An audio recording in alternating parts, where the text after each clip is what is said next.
magandang araw sa inyong lahat. Magandang araw sa lahat na nanonood dito. Guys, ako'y nadismaya, alam mo. Ipalabas ko lang talaga ang hinanakit ko sa taga Davao. Lalo-lalo na sa aming mayor, sa Davao City na si Basti, Mayor Duterte. Basti, anak ng putang ina ka. Naghamon-hamon ka pa kay General Tony. Tapos ngayon pinalagan ka. Naghahanap ka ng tangina. Naghahanap ka ng kondisyon. Ano ka man? Bakla ka? Tangina ka doon. Unay taga Davao nga bakla. Basti, Duterte, anak ng putang ina ka. Kahit balod mo nga ako, sulit Duterte ko. Sulit Duterte supporters ko. Patay pa ganit mo diri sa TikTok. Kahit sa ang platform. Ipatanggol lang mo mga Duterte. Pero kung inanay mong style, Basti, kung ganyan ang estilo mo, pinalagan ka lang ng... Sa yan mga pre, no, narinig nyo naman na itong isang Bisaya, no, pareho naman kaming Bisaya. Galit na galit po dito kay Basti Duterte. Pareho kaming Bisaya, kaya nga lang, ang sinusuportahan niya po ay mga Duterte. Ako naman kasi, pro-administrasyon ako, di ba? Dismayado po siya dahil si Basti ay nababakla daw po. Sulit Duterte po siya, pero masama po yung loob niya dahil si Basti, sa Bisaya pa Talawan. Walang Bisayang Talawan or duwag. Kasi ikaw din naman yung naghamon, di ba? Ikaw yung naghamon. Pero totoo naman na ano talaga, mayor ka, acting mayor ka dyan sa Davao City, tapos naghahamon ka. Illegal yun. Pero ang boxing kasi, mamaya may re-reaction lang tayong video, ang boxing kasi, ano yan, legal naman talaga, di ba? At saka ano, for charity pa. Makakatulong pa dito sa mga nasalanta po ng bagyo, di ba? Pero ayaw po ni Basti nagpalusot. Grabe, ibang klase itong si Basti magpalusot. To the max talaga. Sabihin mo na lang sana kung natatakot ka, di ba? Oo, ang tawag tuloy sa'yo ng karamihan ngayon, bading ng Davao City. Ay, siguro ayaw po ni Basti ng suntukan, kunyari lang yung sisindakin ka. Ang gusto po talaga siguro ni Basti ay magpa-parlor na lang. Parlor na lang po siguro. Wag na yung suntukan. Diba? Suntukan kasi, masakit yan ano na lang, paparlor na lang siguro. At least doon, kahit pa paano, marirelax ka, di ba? Hindi ka masasaktan, di ba? So, anyway, ito po yung ating bibigyan ng reaction ngayon. Pero syempre, bago po tayo magtuloy-tuloy sa ating reaction ngayon, ayan, kung bago pa lang po dito sa ating channel, huwag kalimutan mag-like, share, and subscribe para naman po maging updated ka sa lahat ng mga uploads natin. Ayan. Syempre mga preno, may TikTok po tayo, may Facebook po tayo. Sana po yung supportahan yung ating mga social media accounts. So anyway, ito na mga preno. Atin pong bigyan muna ng reaction itong si Speaker Martin Romualdez. At syempre, ang Tingog Party List na walang ibang tumutulong ngayon, no? Isa sa tumutulong dito sa mga tinamaan po ng mga baha, bagyo, di ba? So sila po yung nandyan ngayon. Wala pong vice, kundi Tingog Party List po, palaging nandyan para sa mga Pilipino. Para sa mga nasalanta po ng bagyo, di ba? Oo. So eto ngayon mga preno, basahin po natin ito. And basahin po natin, ayon po dito, Romualdez Tingog Party List set aside 360 million AKAP funds for Typhoon Aid Relief Ops. So itong 360 million para po ito sa mga lahat-lahat na, no? Yung pagkain, mga damit, lahat-lahat na po yan, no? Para sa dito sa mga tao na tinamaan po ng baha, di ba? Oo, syempre sisilipin na naman ito ng mga kalaban ng mga Duterte. Sasabihin, bigay kayo ng bigay ng ayuda. Ano ba kasing gagawin? Ano ba kasing dapat gawin ng gobyerno? Pabayaan lang yung mga tinamaan ng baha, yung mga binaha. Kung kayo mga Duterte, kung kaya yung tingnan lang sila, pabayaan sila, pero ang administrasyon hindi. Ang Tingog Party List hindi. Dadalaw sila dahil may puso silang Pilipino. Hindi sila mukhang pera. At lalong-lalo na, hindi sila magnanakaw tulad nyo. Diba? Ito 360 million po para sa nasalanta po ng bagyo, diba? The officers of Leyte 1st District Representative Martin Romualdez and Tingog Party List have set aside 360 million in ayuda para sa Kapos ang Kita Program or AKAP funds, family food bags, and other relief items for the benefit of 36 congressional districts that were affected by the recent heavy rains and floods. Yun. Pag sinabi kasing ayuda po, ay naku po, magagalit na naman yung mga dyan, mga Duterte. Bakit? Huwag niyo daw kasi ipamigay sa mga sa mga nasalanta po ng bagyo. Wala na silang mananakaw. Pinamigay niyo daw kasi, kaya galit po sila sa ayuda kasi di umano, itong mga ayuda na dapat nanakawin nila, pinamimigay niyo kasi. Huwag naman kasing garian, ganere. Diba? So, yun mga preno, maliwanag po, no? Na ang tinatawag na grupo po ni Speaker Martin Romualdez, Tingog Party List, ay pro-Filipino po talaga, no? May pagmamahal sa mga Pilipino. Hindi po, iba kasi pag pro-China no? Alam mo naman yung mga Chinese, hindi naman lahat, Pero yung mga gobyerno po ng China, alam nyo naman yan, walang mga puso yung mga yan. Aapihin lang po yung nila yung Pilipino, dyan po nagmana ang mga dutai. Diba? Oo. Bakit? Ugaling tayo po sila eh. Oh. Sabi, masingit ko lang pala, huwag yung sabihin na buong bansa minamahal si Digong at mga Dutai. Hindi, huwag yung kami idadamay dyan ha.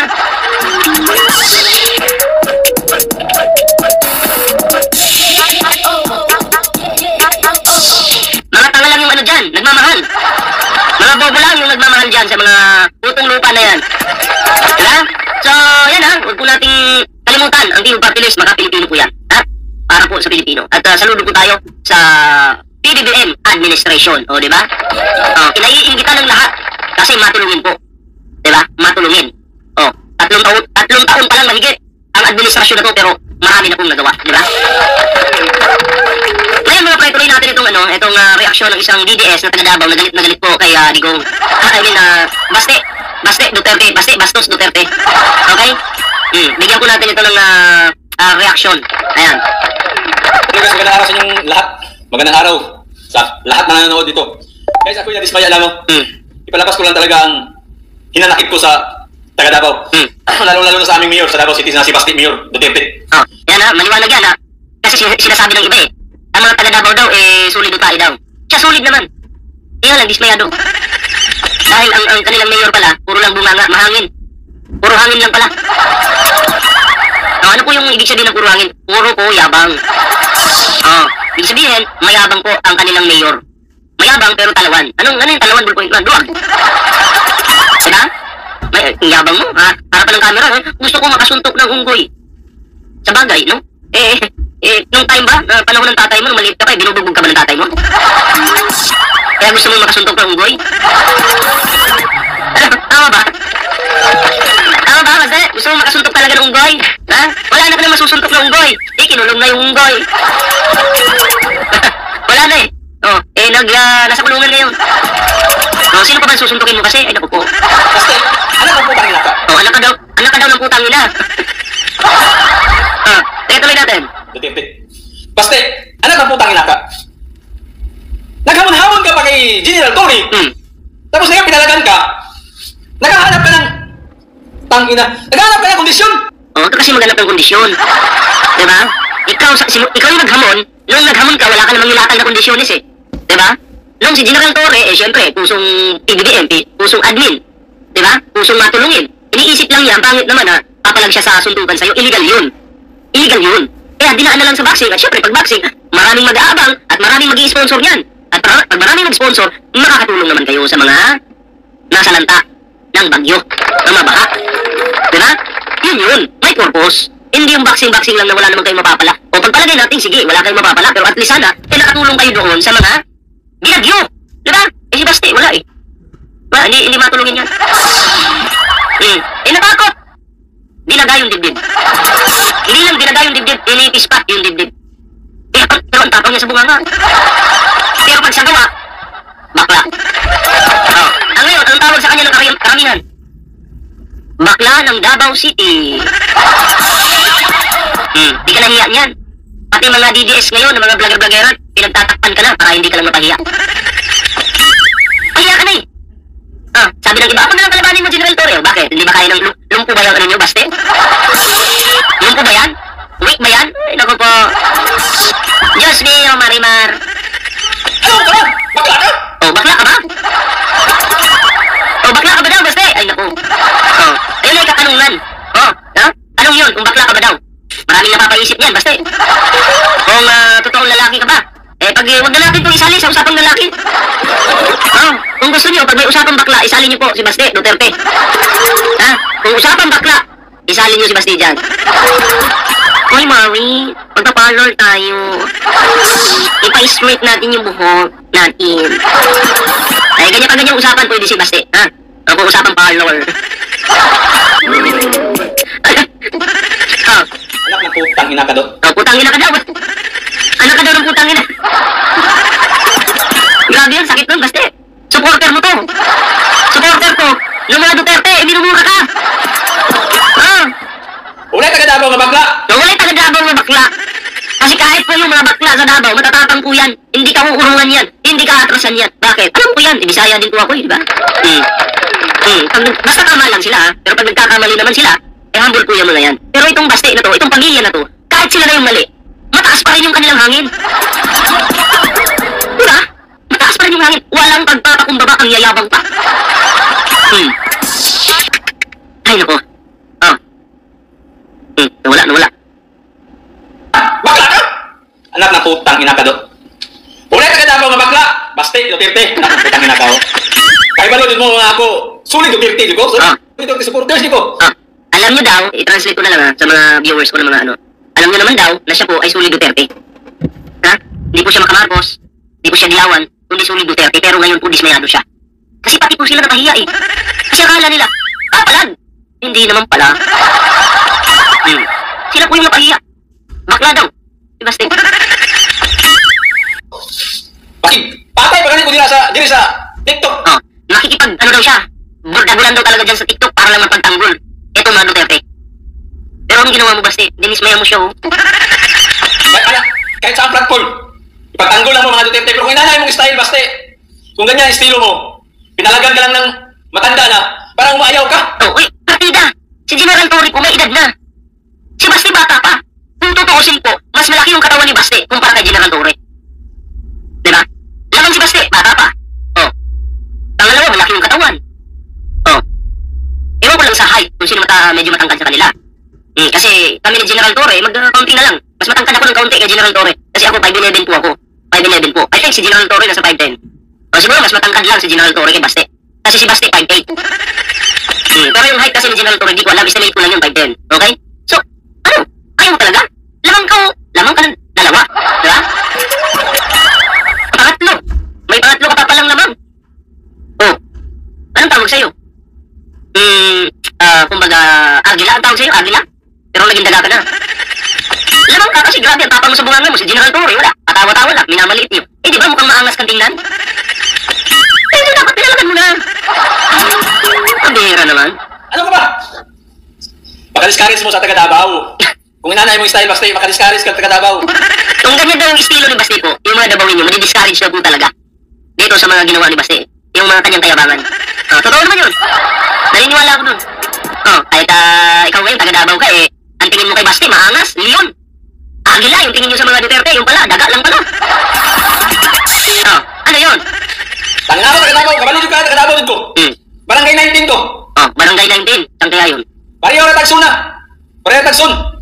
Pareho tag distrito. Pero kung inanay style mo. Same daw po sila ng distrito ha, pero kung ganyan yung style mo. Nakna. Usa na yung style sa Davao City dai, kurat lang. Ano ba daw yung style dyan sa Davao City? Yung pananakot lang? Sisindakin nyo lang yung tao, gano'n? Bakit nyo kasi sisindakin? Ang bihira naman. Huwag naman kayong maninindak. Kung hindi nyo kaya, ay huwag na maghamon. Diba? Napapahiya lang kayo eh. Akala nyo naman hindi kayo papalagan. Diba? Huwag gano'n. Magpakalalaki. Huwag bakla. Ay, naku po. Yan yung problema yun, no? Pagtatak Duterte. Puno ng hangin yung, puno ng hangin, puno ng kayabangan. Diba? Wait lang, retayan ko lang to.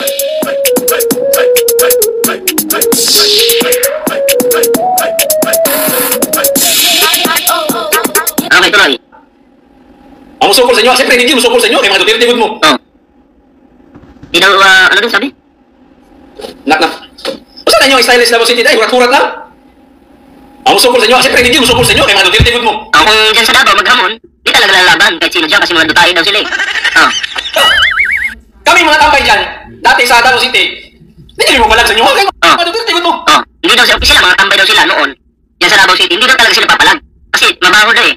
Duterte daw sila eh. Siyempre, kahit ako naman, ikaw ba, ihawak ng tayo? Hindi, di ba? O pala gusto niya, papusilon namin ninyo. Yan na, taga Davao na yung nagsalita. Pag pumalag daw sila, pagbabarilin lang daw po sila. So, hindi sila makapalag. Siguro, kahit mali na yung ginagawa, ay tahimik lang sila. Di ba? Taga Davao na yung nagsalita. Tapos sasabihin nyo, safe yung Davao. Hindi lang sila makapalag. Kahit mali na yung ginagawa nila, tahimik lang sila. Kasi pag pumalag, ding. Diba? Yan ka, nakita na din ako. Nagamon-hamon ka kay General Torre, ipalagan ka, dili ka. Talawan, maning bataan eh. Ano nga yung talawan sa Tagalog? Takot ka daw. Takot ka daw, Basti. Bakit ka daw natatakot kasi? Ay, naku po. Wala na eh. Ang tingin ng Pilipino noon sa mga Duterte, matatapang talaga. Matapang. Pero baliktad na po ngayon. Bakla na. Kasi at least may pumalag, may naghamon. Hindi man, di ba? Nung pinalagan, naninindak lang pala. Yun sa mga pagkanaunay. Abi ako isog ka taga-Davao. Wala taga-Davao nga talaman, basti, uy! Oh, walang taga-Davao na bakla, basta or takot. Ha? Tandaan mo yan. Saan ka? Makasuya man ka, uy! Oh, naiinis daw siya. Oo nga naman, kasi ang dami mong tato. Saan yung tato mo, basta? Di ba, ano? Di ba may tato ka? Nangyari. Ano lang pala yan, display lang. Ay, sus Mariusip. Makasuya ka man. Uy na style mo, basti. Ayaw na lang pag-mayor sa Davao City, di kapon minimum masulban. Tama, huwag ka na daw mag-mayor, basta. Kasi hindi sila masusolve or ang problema sa Davao, hindi mo rin daw masusolve. Di ba? Kaya ka lang naman na talaga nag-mayor for power lang eh. Hindi talaga para ayusin yung Davao City. Pagandahin yung Davao City, patinuin ang Davao. Power lang talaga kailangan mo para maiyabang ka. Kasi pag wala kang power, anong iyayabang mo? Bakla ka na nga, di umano, ha? Takot ka na nga, tapos wala ka pang kapangyarihan dyan sa Davao, ang kalit-silit na. Ha? Di ka minimum masagang. Mga katawan sa Davao City, di ka mo panalagdan. Una na, talawan man na ka. Oo, talawan ka daw. Takot ka daw. Alam mo ba yung talawan? Oo, natatakot ka daw. Hindi ako may sabi niyan. Siya yung may sabi niyan, di ba? Mayo man ka buhulat. Magaling ka lang daw, yung manindak ba, di ba? Hanggang doon ka lang daw. Yun lang yung kakayahan mo. Pero weak ka talaga. Di ba? Ako naglabot ko si mga ba? Galit daw po siya. Ay, baste. Galit na galit talaga. Ako pa, pauli ako namin. Kaya ako magsubagay ng turit. Talawan man yung bata. Siya na lang daw yung makipaglaban kay General Torre. Buti pa daw siya. Kaya niyang makipaglaban kasi sports lang naman yung boxing, di ba? Hindi naman patayan yan. Kaya niya. Pero si Baste, wala daw talaga. Sayang na, tato, di mo? Display lang yung tato, ano ka ba? Hayaan mo yung tato eh. Kunyari lang yan para magmukhang maangas ba? Diba? Para magmukhang astig. Yun pala, astig si Papa. Astig si Papa. Saan yung tato, pabakla? Pambakla ba na yung tato mo, Baste? Ay, grabe, sakit nun eh. Naturingan kang matapang, astig, tapos sasabihin mo, pambakla yung tato. Ay, grabe. Ano ko yung reaction ni Baste dyan? Pag-unta mo baga. Unta na lang mo mga Duterte sa inyong political career, oy! O yung mga inungdan, ginana lang. Tumigil na daw kayo, mga Duterte sa inyong political career. Wala daw kayo mga bilang. Ha? Puro lang daw kayo yabang. Wala naman palang may ibubuga. Pantay yung laban. Sila lang siguro matatapang pag nag-uutos, ganyan, ito yung papagawa. Pero pag sila na yung gagawa, tapos pantay yung laban, nauulol. Naduduwag, takot, pati itlog kinilig.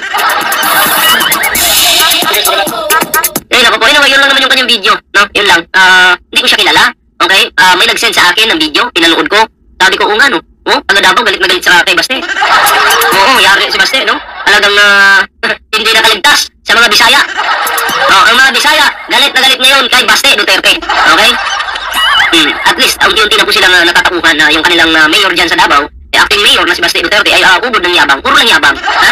Wala naman talagang maibubuga yan. Kumbaga, sabi nga ng iba, inutil, diba? Welcome to Team Sam TV, your channel for the latest news updates. Here, we break down the biggest stories from around the globe, covering everything from breaking news to politics. Whether you want to stay informed or just catch up on what's happening, we've got you covered. So, don't forget to subscribe and hit that notification bell so you never miss out on the latest news. Join the Team Sam TV family, and let's explore the world together, one update at a time.